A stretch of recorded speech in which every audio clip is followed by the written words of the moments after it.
You know vulnerability and is the path to intimacy and fulfillment and a great Imagine life. If your dog or cat decided to not be vulnerable, to put up walls, to hide. A few times in a row at different barbers, they all nicked me or cut me. Well, let's imagine another loving, kind relationship, right? Because that's what we're aiming for. Such as your relationship with a dog or a cat. So imagine if your dog or cat decided to not be vulnerable, to put up walls, to hide, to sneak around, to mask all their intentions so that, you would still love them or whatever. Like whatever reason people hide their vulnerability. Would that be a good relationship? Would good things come from that? Probably not, right? Let's say your pet has an injured limb, but they do everything in their power to hide that injured limb. When you guys interact, it's like hiding it under the couch or whatever.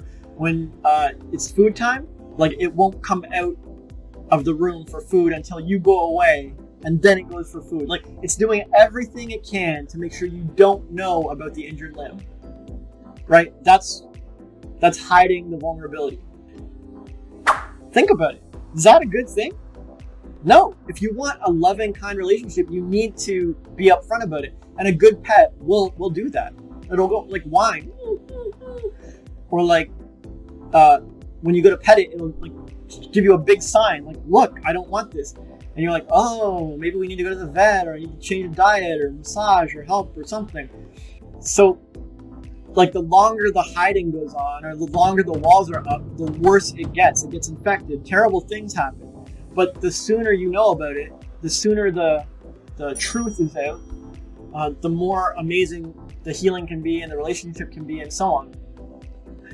And so people are generally avoiding vulnerability because they want their wounds are their vulnerable parts, their soft parts, their weak parts, their spots they don't like touched. And same with pets, but pets are smart. They make sure like everyone knows about it, their owner knows about it, people know about it, other animals know about it, and unless it's a predator, right? You hide it from a predator. I mean, that's the answer. Like, the more vulnerable you are with people, the better life you'll have. And the more guarded and walled up and paranoid and untrusting and cynical and bitter you are, the worse life you'll have. I mean, you could try and argue that there's an exception, like, oh, I should be vulnerable in this circumstances. Like, maybe, but should we really be arguing about lightning striking? Should we really be arguing about like some one rare random occurrence? Like, it's not a way to live, man. The best way to live is to just be yourself and be authentic, like a cat or a dog or a child. They don't put up walls. They don't hide and sneak around until they learn to.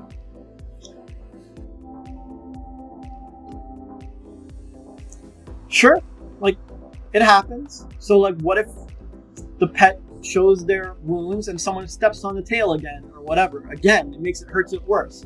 Does the pet just never interact with humanity again? Like, I mean, if you abuse an animal enough, sure, it can get to that point where they're scared of every human on the planet. But like, it's an extreme case, and even so, they can be rehabilitated. And the solution is never be more guarded. It's just never that. It's just never stop being vulnerable. That's literally a path to despair and pain. Like, even the worst abused animal needs to become vulnerable again. That's the healing process. So like, you can admit it or not, but vulnerability is the way. So like, yeah, but I've been hurt many times. Yeah, well, I got news for you. Too bad. Like, I mean, okay, fine. Just be walled up and tense and shy and unintimate forever, I guess. My bad. Go do your thing. Like, it makes zero sense. You know vulnerability and is a path to intimacy and fulfillment and a great life. And I know vulnerability is a path to intimacy and fulfillment and a great life. It's just how many years do you want to waste avoiding this truth?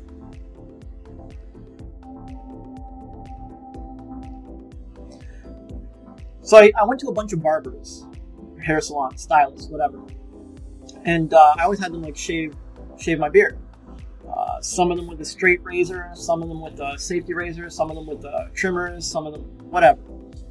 And a few times in a row at different barbers, they all nicked me or cut me. And I don't know, maybe I have sensitive skin, or maybe I had like a little zit or something. I don't know, whatever, for whatever reason. Like I'm not blaming them. I'm just saying it happened.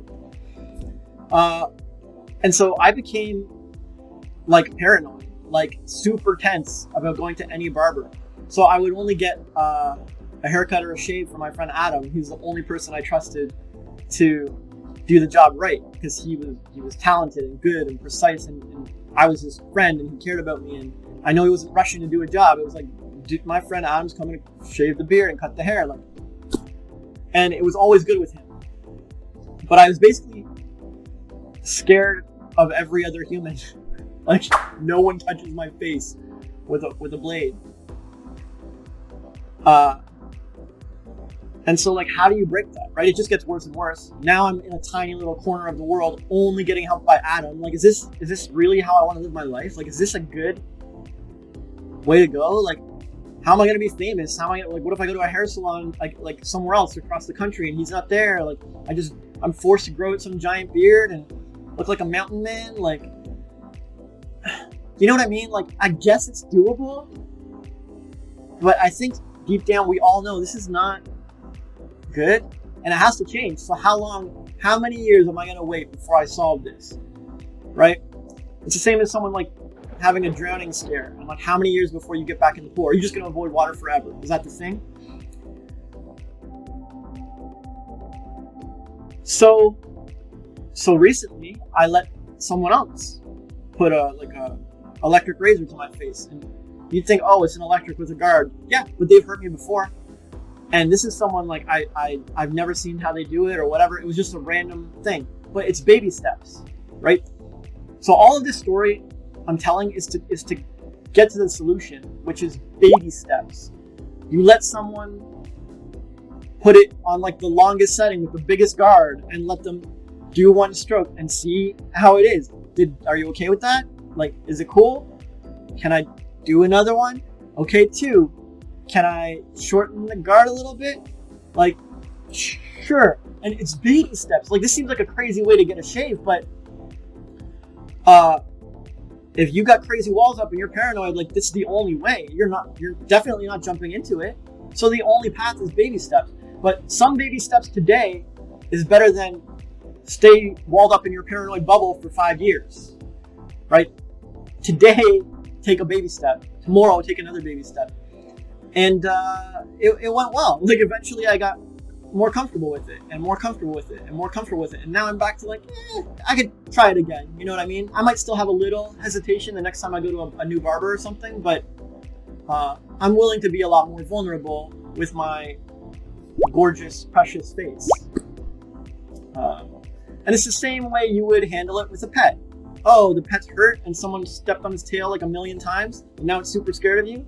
You give it food and water and just be super loving for a long time. And why are you doing this? Because you want to help the tail, but first you have to pacify the animal.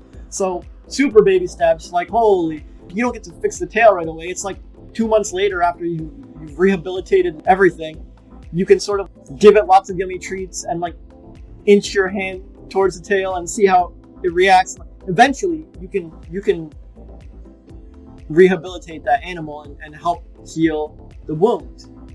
But because of all the abuse, it takes more work and more effort and more time and more patience. And oh no, I mean, that's how life goes. It's not the end of the world. Just get to work.